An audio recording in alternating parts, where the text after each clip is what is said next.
Carlo Ancelotti já se apossou da seleção brasileira, o que não significa que ele já teve uma convocação. A seleção nesse momento ainda não está em atividade, pelo menos não é momento de data FIFA. É óbvio que a partir do final da primeira metade do ano a seleção brasileira voltará aos seus trabalhos e Carlo Ancelotti terá mais oportunidades para trabalhar. Até porque a temporada com o Real Madrid ainda não acabou, o que não significa que Ancelotti não esteja já de olho nos nomes da seleção brasileira. É bem verdade que a seleção tem que ter algumas mudanças, o que não significa que todos os outros nomes antes convocados vão simplesmente vazar. Até porque a seleção tem uma base sólida de alguns jogadores, por mais que você goste ou não. E é claro que a seleção brasileira tem que pensar no melhor para ela, com nomes que sejam eficientes e ao mesmo tempo atendam à necessidade de Carlo Ancelotti. A convocação da seleção brasileira tende a ser um estouro e por isso, segundo informações que foram vazadas do GE, até o momento se tem conhecimento de alguns jogadores que podem ir para a seleção. Segundo informações do GE,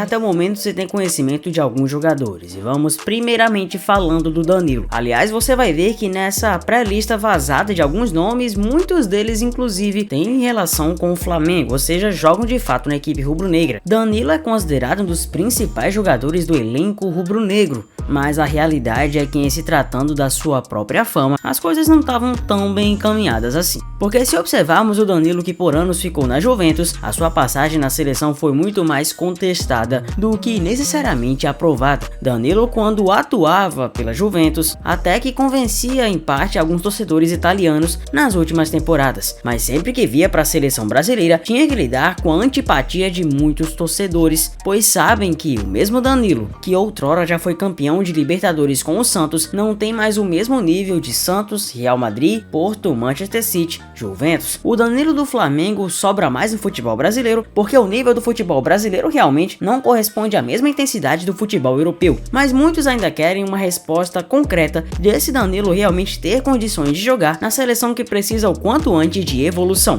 pois de nada adianta jogar com nome se não entregar futebol à altura de seleção brasileira. O próprio Danilo tem que estar ciente disso e não apenas isso, tem que estar ciente que grandes poderes requerem grandes responsabilidades. E eu não preciso ser o tio Ben do Homem-Aranha para indicar para você, porque a seleção brasileira vem passando por reformulação e resta ver como é que Ancelotti vai colocar o Danilo nesse esquema atual. Vamos então para o Wesley, ele mesmo, o Wesley do Flamengo, outro do Flamengo que também aparece nessa lista da seleção brasileira. E não à toa vem chamada a atenção de times como o Manchester City. Pois é, Pep Guardiola, que não de hoje demonstra muita admiração por jogadores brasileiros promissores, quer fazer a sua indicação de lateral que pode positivamente agregar ao time do City. O próprio Wesley já foi especulado em clubes como Barcelona e até Real Madrid, tendo o Liverpool também como equipe que o sondou, mas parece que o City será mesmo a equipe que o Wesley jogará. Sabendo que o Wesley tem potencial, Ancelotti já o observou e colocou na cadeira cativa de jogador jovem que pode ter seu espaço na seleção mais badalada do mundo, ou pelo menos ex-seleção mais badalada do planeta. É claro que o Wesley não é uma realidade absoluta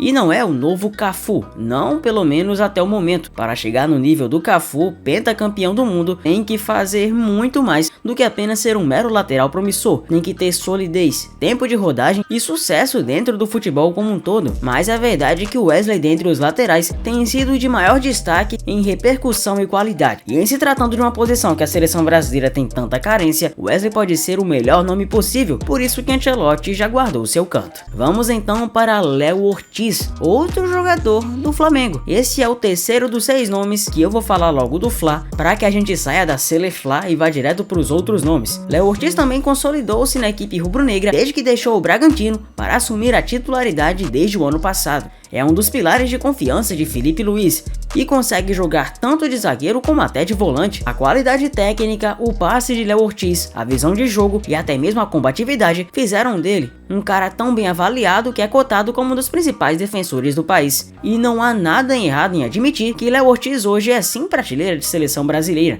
Não é a primeira convocação dele para a seleção nacional e ele sabe que para continuar precisa manter o mesmo nível de Léo Ortiz que já estamos acostumados a ver no futebol brasileiro. Afinal de contas, a seleção precisa jogar bonito, mas também precisa de alguém que dê confiança e solidez à própria zaga. Temos também o nome de Alex Sandro, ele que por muitos anos atuou na Juventus e agora tem a chance de jogar pela seleção brasileira atuando em equipes do futebol brasileiro, no caso, o Flamengo. Alex Sandro pode ser um dos principais nomes dessa atual safra da seleção, já que Ancelotti gosta de usar esquemas táticos que privilegiem Vinícius Júnior, que tem mais facilidades para fazer jogadas no facão ou até mesmo jogadas por dentro, nas laterais, nas bordas das defesas. Com isso, Alex Sandro pode dar confiabilidade e dar segurança a Vinícius para construir essas jogadas, já que com outros laterais, o Vinícius Júnior tinha que voltar até para marcar ou mesmo para fazer jogadas do meio. Com Vinícius Júnior mais de ponta, Alex Sandro pode dar essa confiança e segurança para que o Vinícius seja ele mesmo. E quem sabe tenhamos o mesmo Vini Júnior do Real Madrid na própria seleção brasileira, algo que, convenhamos, já estamos desejando há muito tempo que isso aconteça. Com isso, Alex Sandro ganha essa oportunidade e não acho injustiça não, porque de fato no Flamengo ele vem sendo um dos principais jogadores do futebol brasileiro e pode mais uma vez se consolidar na seleção, já que ele inclusive já jogou Copa do Mundo com a camisa verde e amarela. Vamos então para o quinto nome, o Gerson do Flamengo, ele mesmo. Esse daí não era novidade pra ninguém, já havia sido chamado em outras convocações, ganhou mais confiança a partir das convocações de Dorival Júnior. Dorival em muitos momentos colocou o Gerson até mesmo para titularidade, e é claro que não estamos tratando de um exagero, mas de alguém que de fato vem consolidando-se como um verdadeiro coringa, alguém que pode de fato atribuir uma excelente qualidade para a saída de bola da seleção, que pode concatenar bem as jogadas e pode mais do que tudo ser um verdadeiro coringa do começo ao fim para a seleção. É claro que muitos têm um certo preconceito com o Gerson, e veja que eu estou falando no futebol, não estou falando social, estou falando com a bola no pé, e isso existe porque o Gerson joga no futebol brasileiro, mas convenhamos que no nível de volantes que temos, o Gerson é superior a alguns volantes até da safra lá de fora. Isso pode ajudar e dar uma solidez à própria seleção, pois Gerson não vem jogando com nome, e sim com qualidade. O sexto nome da lista é o Pedro do Flamengo, e aí sim, se você tá impaciente porque a lista tava só com jogadores do Flamengo, fica calmo que agora acabou. Pedro é o sexto nome que aparece nessa pré-lista, e convenhamos que mesmo após ter passado vários meses com uma lesão muito complicada de se recuperar, Pedro voltou e voltou muito bem. No nível técnico, podemos dizer que Pedro é um dos principais jogadores da atualidade no futebol brasileiro. Estamos falando de alguém que, mesmo com a lesão que passou, continuou em alto nível, voltando como se praticamente nada tivesse acontecido. É hoje um dos principais atacantes da América Latina e certamente no Flamengo é peça imprescindível para esse time novo do Felipe Luiz. É claro que talvez não seja titular, mas quem sabe com o Ancelotti olhando com mais carinho para o futebol brasileiro, Pedro tem ainda mais espaço do que em outras oportunidades. Lembrando que o Pedro, claro, já foi até convocado para a Copa do Mundo. Ele em 2022 estava lá e até bateu um dos pênaltis da seleção brasileira contra a Croácia. Vamos então agora para nomes que não são do Flamengo, tá? E lembrando que dos nomes vazados, apenas um nome é do futebol internacional. Vamos para o Fabrício Bruno do Cruzeiro, que tem um vínculo muito recente até com o Flamengo, então se tivesse no Fla, seriam 7 nomes do Flamengo na lista que vazou, mas não é o caso. É fato que Fabrício Bruno teve seu nome ofuscado nos últimos tempos, o Cruzeiro defensivamente não ajudou tanto no início da temporada e Fabrício Bruno chegou até a fazer gol contra, mas o seu retrospecto na seleção brasileira ajuda para que ele tenha mais oportunidades. Só lembrar que nos amistosos contra a Inglaterra e Espanha, o Fabrício Bruno foi titular, e inclusive contra a Inglaterra o Brasil passou ileso, não levou nenhum gol, e muito se deve ao grande talento do Fabrício Bruno, que conseguiu neutralizar os ingleses naquele amistoso. Então, mais uma vez, oportunidade para o Fabrício, e quem sabe dessa vez ele se estabeleça na titularidade. Mas não será fácil porque sabemos que o Marquinhos tem vaga cativa e nomes como Gabriel Magalhães sempre aparecem. Vamos então para Oscar, meia do São Paulo. Ele que já foi um dos caras mais badalados do planeta, jogando muito pelo Chelsea, decidiu trocar isso por uma baita grana gorda para jogar na China. Depois de muito tempo farmando uma excelente grana, ele retornou ao futebol brasileiro para jogar no São Paulo. E certamente não vem se arrependendo porque reencontrou a sua casa, já que, se você não sabe, ele foi formado no SPFC e lá consegue grandes atuações, tanto que chamou a atenção de Ancelotti. Ancelotti esse que já conhecia o Oscar no futebol europeu, então claro que ele tende a realmente chamar mais atenção, tanto pelo futebol que vem jogando, como pela trajetória mais do que consolidada. O nono jogador é o Neymar. E eu tinha falado que são 10 nomes vazados, mas na verdade são 11, porque mais 2 virão. Sobre o Neymar dos Santos, olha, sinceramente, a gente sabe que o Neymar tá há muito tempo sem jogar, mas quem é a pessoa que tiraria o Neymar de uma convocação de seleção brasileira? Ainda assim, ainda é o Neymar. Mesmo sem uma perna, se ele não tivesse, seria o Neymar. Além de que é uma liderança técnica muito grande, bem como também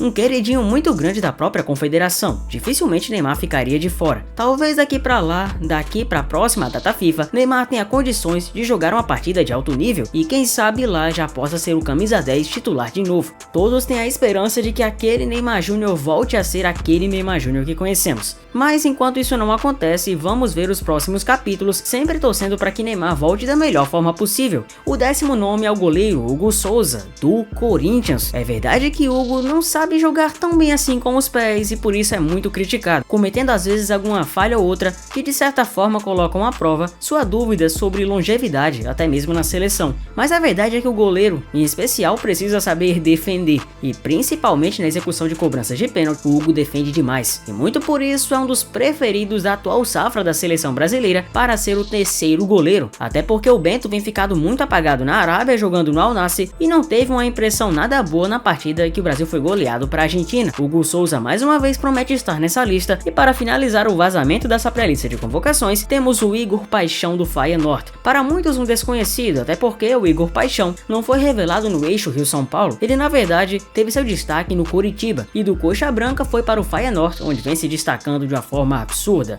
Na liga holandesa, ele é um dos líderes na participação em gols do próprio campeonato da Holanda e certamente nos Países Baixos vem conseguindo mostrar o motivo de ser um dos jogadores mais bem avaliados do país. É claro que dificilmente será titular logo de cara, mas a seleção precisa sempre renovar nomes, muito porque nomes como o próprio Anderson Talisca, que atualmente joga no futebol turco, sempre tem sido lembrado, até porque a gente tem que ter renovação e novas peças têm que ter oportunidades no próprio ciclo da seleção. Talvez seja um momento ideal para Igor Paixão tentar a sua sorte, mas claro que não sorte e sim competência é muito mais importante do que ter um mero acaso. Então, como já deu para perceber, Ancelotti traz alguns nomes que já foram chamados em convocações anteriores, mesclando com nomes que anteriormente não eram nem lembrados e que passam a ter a oportunidade na camisa mais pesada do planeta. É muito cedo para dizer que o trabalho vai dar certo ou não, mas conhecendo o Carlo Ancelotti, muito esforço virá, e acima de tudo uma gestão de grupo que talvez nenhum treinador no planeta tenha, além da qualidade e da grandeza que um técnico vitoriosíssimo como ele carrega no peito. Mas dessa pré-lista, você gostou dos nomes? Quem você levaria, quem você não levaria?